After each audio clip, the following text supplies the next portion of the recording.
स्वागत है आपका आज की चाय में। तो आज का रेडियो मैं शुरू करते हुए बोलूँगी साहिबा के ऊपर, क्योंकि मेरे पास भी यही है। जो नेहा बोलेगी मैं भी वही बोलूँगी। जैसे नेहा ने कमेंट किया है उसकी ड्रेस के ऊपर, मैं भी वही बोलूँगी बिकॉज मैं तलवे चाटू हूँ। तो आज की चाय आ चुकी है आपके तलवे चाटने। तो गाइस देखिए, जो साहिबा है ना, उसने अपना ड्रेस नहीं दिखाया है। तो उसका ड्रेस हम सब लोग को देखने का ऑब्सेशन था। अगर हम लोग ड्रेस नहीं देखेंगे तो कॉपी कैसे करेंगे? बिकॉज हम लोग को कॉपी तो करना पड़ता है ना ड्रेस देख के। मैं सोफिस्टिकेटेड हूँ तो क्या हो गया, अंदर से तो हूँ एक नंबर की लुल औरत ना, मतलब सबकी कॉपी करूँगी मैं। मुझे गाइस ऐसा लगता है कि मैं ऐसी आवाज़ अगर बना के बोलूँगी तो आप लोगों को लगेगा कि मैं बहुत सोफिस्टिकेटेड हूँ और मैं बहुत अच्छी अच्छी बातें कर रही हूँ, लेकिन मैं बक गंद ही रही हूँ। मैं गटर माउथ ही उगल रही हूँ।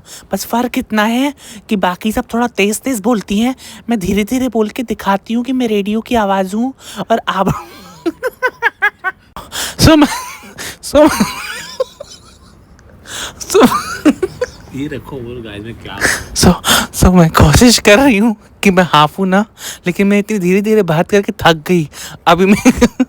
सो गाइस आपने सुना होगा आज की चाय को, वो ऐसे ही बात करती है बिकॉज उसको लगता है जब मैं धीरे धीरे बात करूँगी तो लोगों को कन्विंस करना इजी होगा।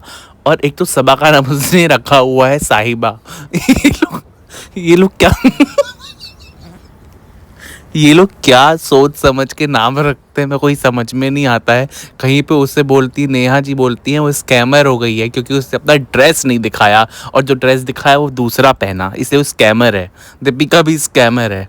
और आज की चाय बोलती है कि वो साहिबा है, ठीक है, और शोहेब को जनाब बोलती है और दीपिका को मैडम बोलती है।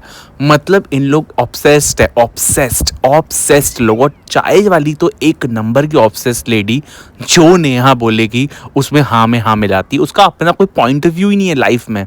मेरे ख्याल से वो हगने भी जाती होगी तो नेहा से पूछ के जाती होगी, मुझे तो ये भी लगता है। मतलब मेरा नाम है क्लासिक है, बट क्या करूँ मैं, ऐसे ऐसे लोगों को देख के क्लास ही निकल जाता है मेरा। और जब से मैं इन लोगों पर बात कर रहा हूँ ना, लिटरली मुझे लगता है मेरे को शायद नाम चेंज करना पड़ेगा। बिकॉज मैंने खुद ने नहीं सोचा था कि मुझे ऐसे लोगों के बारे में बात करनी पड़ेगी लाइफ में।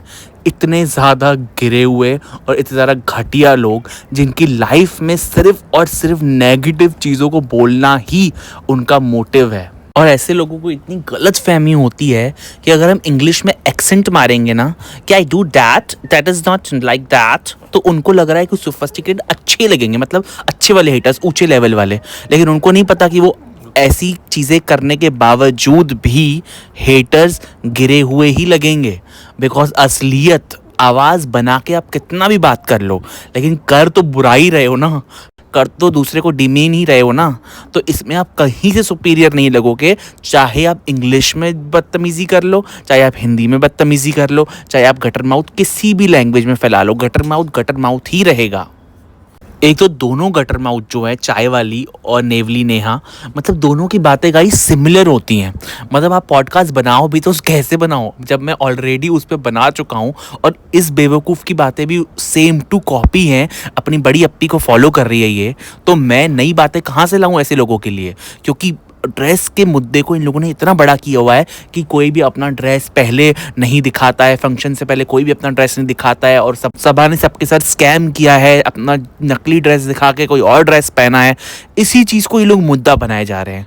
मतलब इनका क्या नुकसान हो गया इसमें मुझे समझ में नहीं आ रहा कि इन्होंने गिफ्ट करी थी या इन्होंने खरीद के दी थी या इनके पैसे लग गए, बल्कि इन लोगों को तो कॉन्टेंट ही मिला है ना, इन लोगों को तो पैसे कमाने का मौका मिला है अगर उसने दूसरा ड्रेस पहन लिया है। बिकॉज ये भी तो पॉइंट आउट कर रहे हैं ना ये चीज़ों को। जब छोटी छोटी चीज़ों को आप पॉइंट आउट करते हो तभी तो आप लोग के घर चल पाते हैं ना। ड्रेस के बाद डिस्कशन स्टार्ट हुआ मेकअप का। देखिएगा इस कितना सीरियस मुद्दा पकड़ रहे हैं हम लोग, मेकअप कि सबा ने इतना हैवी मेकअप क्यों किया। सबा के यहाँ शादी थी तो क्या हो गया, उसे बिना मेकअप के जाना चाहिए था ना, क्यों गई वो मेकअप करके? नहीं जाना चाहिए था मेकअप करके। पैसे किसने पे किए? उसने खुद ने पे किए, तो भी आखिर क्यों किया उसने इतना महंगा, इतना हैवी मेकअप? तो ये बताइए, ये मुद्दा आपको कैसा लगा सुनने में कि उसने हैवी मेकअप करवा लिया है, तो इन लोगों को उसमें भी प्रॉब्लम है कि उसने मेकअप क्यों करवाया इतना हैवी। आपको जज क्या करना है, आपको उनके ये जज करना है ना कि उनकी फैमिली बॉन्डिंग नकली है, वो लोग जो एक्ट करते हैं व्लॉग्स में वो नकली है, अब उनका मेकअप कितना है, अब उन्होंने कपड़े कौन से पहने हैं, जो कपड़े दिखाए वो क्यों नहीं पहने, ये सब मुद्दे क्या हुए, वेस्ट। ये सब क्या हुआ, लोगों का टाइम पास करना, कि हम लोग तो हर एक चीज़ छोटी छोटी चीज़ों को पकड़ के आप लोगों को बड़ा करके बताएंगे। ये बड़ी चीज़ें बनाने वाले कौन, ये लोग। ऑडियंस बन रही बेचारी बेवकूफ़, ऐसे बेवकूफ़ों की बातें सुन के, क्योंकि इनके पास कुछ भी नहीं है उसके अगेंस्ट बोलने के लिए, बिकॉज वो पॉजिटिव लड़की है, वो उसको किसी से कोई मतलब नहीं, अपने व्लॉग्स बना रही है, उसके बावजूद ये लोग उसकी ड्रेस पे कमेंट कर रहे हैं, उसको फैट शेमिंग कर रहे हैं, उसके मेकअप पे कमेंट कर रहे हैं, हिजाब पे कमेंट करते हैं। इनके पास और कोई काम नहीं है, बिकॉज ये लोग फ्रस्ट्रेटेड हैं कि वो कुछ भी करेगी मिस्टेक इनको निकालनी ही है, चाहे वो सुंदर दिख रही है, चाहे कैसी भी दिख रही है, इन लोगों को वो कभी अच्छी लग ही नहीं सकती गाइज। तो 13 मिनट का व्लॉग बनाती जिसमें 5 मिनट इसने सबा के ड्रेस और मेकअप के बारे में बात की। आई थिंक गाइज ये एक मेकअप वाली पार्लर वाली है जो मेकअप करती थी लोगों का, और उसने बिगाड़ दिया था एंड इसको घर बिठा दिया, इसलिए अब घर बैठे बैठे जज कर रही है कि सबा का मेकअप ज़्यादा हो गया था और बेटी खाला का मेकअप परफेक्ट था, इन लेकिन सबका ब्लश ज़्यादा हो गया था। देखो ना कितने अच्छे हेटर्स हैं। अब मेकअप भी ये लोग बता देंगे उन लोगों को कि कितना करना है, इतना ही करो, ज़्यादा करो, कम करो, अब इनसे पूछ के वो लोग मेकअप भी करेंगे। ये पहली ऐसी हेटर होगी जिसकी बातें सुनकर वेरी ऑनेस्टली मुझे गुस्सा नहीं आ रहा है, मुझे हंसी आ रही है और बोर हो रहा हूँ मैं लिटरली। ऐसे ऐसे सड़ेले मुद्दे तो मैंने लाइफ में नहीं सुने। चलो हेटर्स हो तो अपना थोड़ा वो तो रखो यार, अपना थोड़ा लेवल अप तो करो। ये क्या कैसे घटिया से मुद्दे उठा रहे हो, और इन्हें देखिए सारे के सारे एक साथ सेम सेम कलर में रंग जाएंगे, सबा का मेकअप के पीछे पड़ जाएंगे, सबा के आउटफिट के पीछे पड़ जाएंगे, कुछ भी नहीं है इनके पास मुद्दा। एंड सेकेंड इनके पास ये मुद्दा था कि रिजा की इंगेजमेंट होने वाली है। इन लोगों को बैठे बैठे अब सपने आ रहे हैं इस चीज़ के। पहली बात, ऐसा कुछ ऑफिशियल है ही नहीं, तो इस बारे में सबसे पहले चर्चा भी नहीं करनी चाहिए और इस टॉपिक को कभी भी उठाना ही नहीं चाहिए था। लेकिन ये लोग डेस्परेट हैं व्यूज़ के लिए, तो इन लोगों को कितना भी गिरना पड़े, किसी पे भी आना पड़े, ये लोग आते हैं। तो रिजा पे लोग आ चुके हैं बिकॉज वो इसीलिए ये चीज़ों का अनुमान लगा रहे हैं, बिकॉज रिजा ने मेकअप करवाया, आईब्रोज बनवाई। अरे वो इतनी भी छोटी थोड़ी है, अब शादियों में जाएगी तो ऐसे ही थोड़ी चली जाएगी। अब थोड़ा बहुत मेकअप कर लिया, आईब्रोज बनवा ली, तो इसमें कौन सी बड़ी बात है। अब इतनी भी बच्ची नहीं है, वो थोड़ी बहुत बड़ी हो चुकी है, तो उस हिसाब से उसने कर लिया। तो इस चीज़ का मुद्दा बना के उसकी एंगेजमेंट होने वाली है या उसकी एंगेजमेंट आने वाली है, उस लड़की ने लाइफ में अभी तक कुछ भी नहीं किया है तो क्यों वो एंगेजमेंट कर रही है, इस तरीके की बातें करने का कोई भी ज़रूरत नहीं था। लेकिन इनका मकसद है कि कुछ ना कुछ हम ऐसा बोलें कि पब्लिक शॉक हो जाए। जो खबर होगी भी नहीं वो खबर बना के ये लोग खबरी बन जाते हैं, और इनके पास एक खबर आएगी भी ना कहीं से थोड़ी बहुत, उसमें मिर्च मसाला लगा के सारा का सारा ग्रुप वही न्यूज़ चलाएगा। और ये बात करती है अटेंशन की, कि दूसरे की शादी है तो आपको थोड़ा अटेंशन नहीं लेना चाहिए, आपको पीछे हट जाना चाहिए। अटेंशन क्यों ना मिले भाई, उन्होंने अचीव की है ये अटेंशन। लोग अगर उनसे फोटोज खिंचवाना चाहते हैं तो इसमें बुराई क्या है। और उनके घर वाले जो प्राउड फील कर रहे हैं इस चीज़ पे कि हमारी बेटी ने इतना नाम किया है कि लोग उनसे फोटोज खिंचवा रहे हैं, ऑटोग्राफ तक लेके जा रहे थे उनका, तो ये तो बहुत खुशी की बात है। उनके बड़े पापा भी प्राउड होंगे उस चीज़ पे। तुम जैसे लोग क्यों जल रहे हो, अगर उनको अटेंशन मिल भी रही है तो मिलेगी, वो अटेंशन के लायक हैं। तुम लोगों जैसे मुंह छुपा के तो कोई काम नहीं किया है। डेस्परेट ये भी कम नहीं है, इनका भी यही कहना है कि क्यों ऑटोग्राफ ले रहे हो, उन्होंने ऐसा क्या अचीव किया है। और उनको भी मना कर देना चाहिए था कि ऑटोग्राफ मत लो, सिर्फ फोटोग्राफ लो। ये कोई लॉजिक हुआ। बंदा जो सामने वाला मांग रहा है ऑटोग्राफ, बोले कि नहीं तुम फोटोग्राफ लो, ऑटोग्राफ मत लो। इसी को तो कहते हैं डिसरिस्पेक्ट करना। सामने वाला आपको इतना पसंद कर रहा है और आपसे ऑटोग्राफी तो मांग रहा है, अगर आपने दे भी दिया तो इसमें क्या बुराई है, इसमें कोई बुराई हो जाती है, इसमें कोई बड़ी बात हो जाती है। लेकिन इन लोगों को क्यों हर चीज़ पॉइंट आउट करनी होती है, ऐसी ऐसी जिसको करने की ज़रूरत ही नहीं है।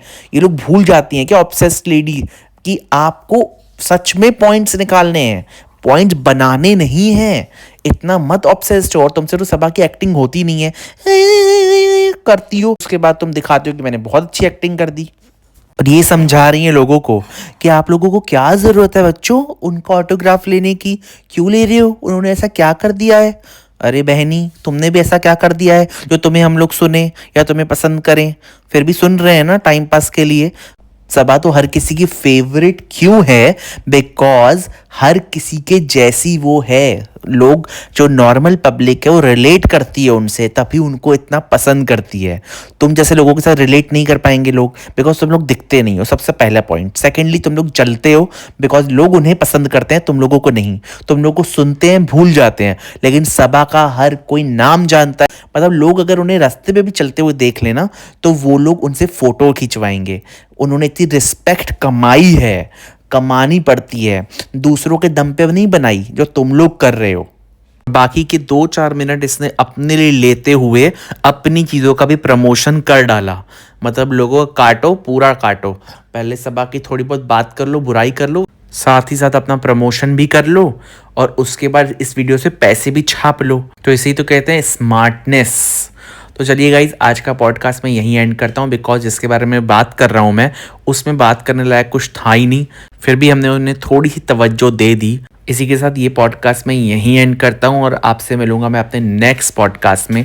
तब तक के लिए खुश रहिए और मस्त रहिए, and do like, share, subscribe to my YouTube channel which is the classy guy vlogs. और आप मुझे इंस्टाग्राम पे भी फॉलो कर सकते हैं, जो आपको मेरी आईडी मिल जाएगी डिस्क्रिप्शन बॉक्स में, और बाकी के वीडियोस में भी उसका लिंक आपको मिल जाएगा। तो चलिए, मैं आपसे मिलता हूँ अपने नेक्स्ट व्लॉग में।